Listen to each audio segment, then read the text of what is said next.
current would push these stones around, I'm assuming, and before they landed. Yes.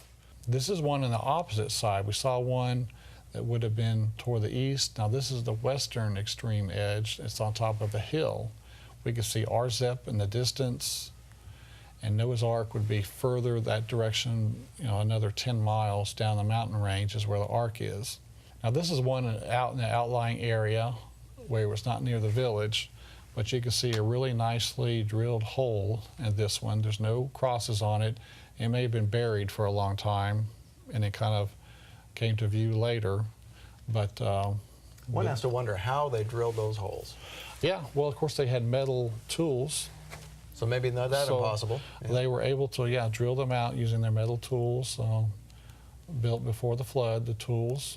So again, that's, you know, evidence of them having tools. A wooden tool would not drill that out. No, impossible. Like National Geographic tried to say. So here's a nicely drilled hole. You can see how symmetrical it is. Very nicely drilled out.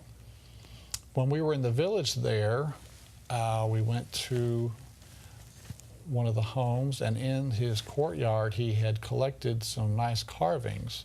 Now this looks very ancient. It's some type of ram, it appears, with the head on the right side here.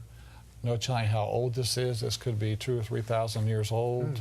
Yeah, there's the horns etched on the side of the head. Right. Very unique. It looks like it's got a lot of weathering to it. Here's another interesting carving. There's a man on the right side here. It looks like he's lifting up some sort of battle axe or something. His arm is left arm is stretched forward.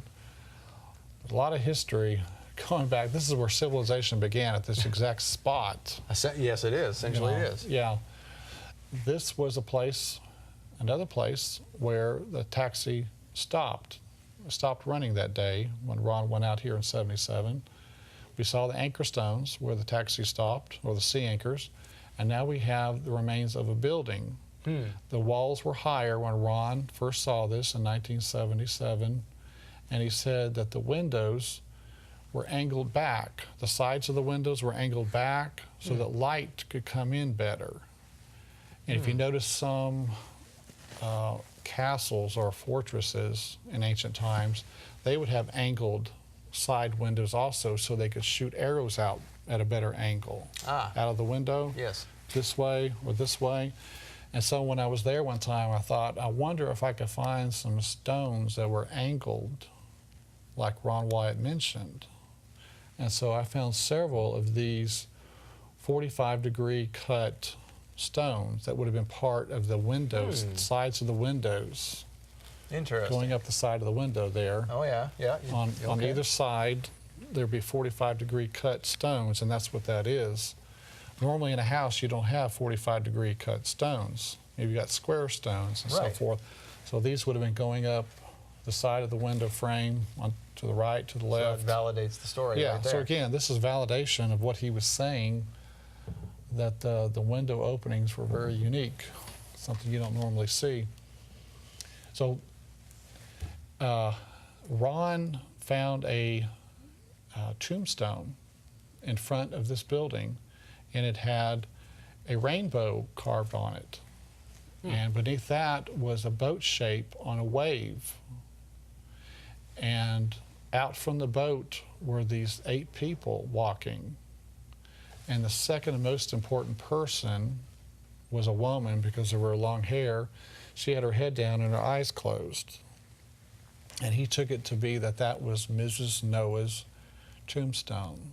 Okay. And he showed this to someone later, and they came back and they paid a local $300 or $400 to dig up her sarcophagus. So they knew something was underneath here. Yes.